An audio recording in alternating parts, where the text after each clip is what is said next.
And welcome back to The Factor Uncensored. While most Americans have turned their attention to monkeypox, many are still battling COVID. Now, the different variants out there are taking a toll on the public when it comes to their health. While there are fewer deaths, the infection rate seems to be higher.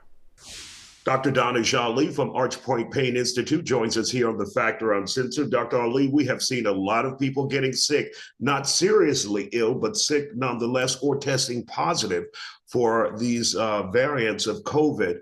What's the latest on that? And also, it's my understanding there is a new booster out there. That's correct, Isaiah. There is talks of a new booster coming out in early September.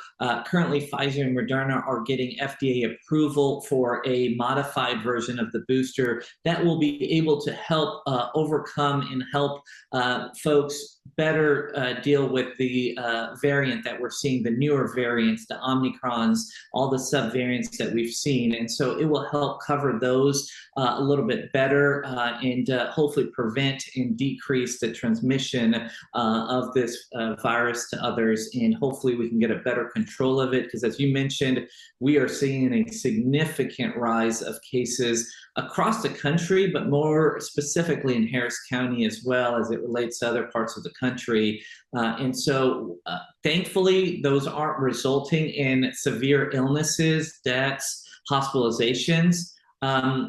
However, a lot of these folks are getting ill, they're getting symptoms. And what happens is that you're spreading this disease when you are sick. And so that's why it's so important to maintain the distance, maintain isolation if you develop COVID, because otherwise you're going to continue, and we're going to continue to be in this vicious cycle of cases rising in this county.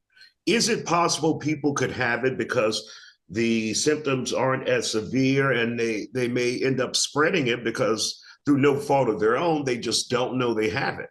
That's exactly right, Isaiah. It's that, and then folks are getting home tested, and some of those tests are not as accurate as we know, as we've discussed in the past, and therefore it's very important if you have symptoms to get the PCR tested. You can get it done at multiple pharmacies, multiple different places that are offering the testing as well. And furthermore, especially if you have not received any dosage of your vaccine, or what I'm seeing right now is that these folks got their initial shots of COVID, the vaccine itself, and then they've not gotten the boosters. And so currently we are offering boosters to folks. The last booster was back earlier this year, and now for folks that are wanting another booster, there will be another one coming out early next month or early in September. That's number one. But number two, more importantly, if you're immunocompromised or if you're at a higher risk, the recommendation is still to get your booster shot. Now, for those who are waiting on the modified booster, should you have had the two vaccines already and the two boosters, or is this something totally different? So theoretically, you should have had the two initial, and then you should have gotten one booster so far. Some folks who are at higher risk, or they're immunocompromised, or they're healthcare workers, they can get that other booster. I got mine over the weekend, and so I've gotten two boosters and the two initial shots as well. And now in the next coming month or two, they'll be releasing the modified version to help deal with and tackle the other variants that we are seeing in this community. Do you think we should go back to wearing face coverings now, or is that something that we've passed up and we're long down the road? I think we should, Isaiah, especially when we're indoors in environments that we may not be familiar with. If we're going to the movie theaters, or even schools, like places where you're going to be interacting with a lot of folks that may or may not be vaccinated, I think it's very important at those times to put that mask back on. We in the hospital systems, in the clinics, we encourage our patients. All of our employees wear masks, and we also encourage our patients to wear masks as well, given that they're indoors and they're in a higher environment.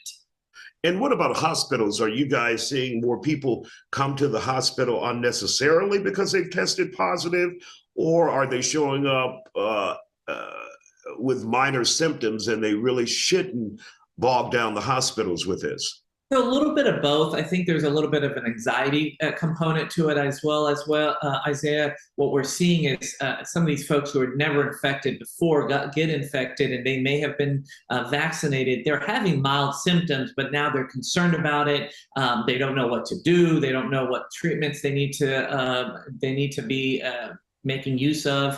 And so that's why we are seeing an increase. But thankfully, those cases aren't resulting in where we're having to do mechanical ventilation and machines where they need to get their lungs to recover over that time. All right, Dr. Danish Ali, always good to see you. And thank you for that vital information at Arch Point Pain Institute. Thank you, sir.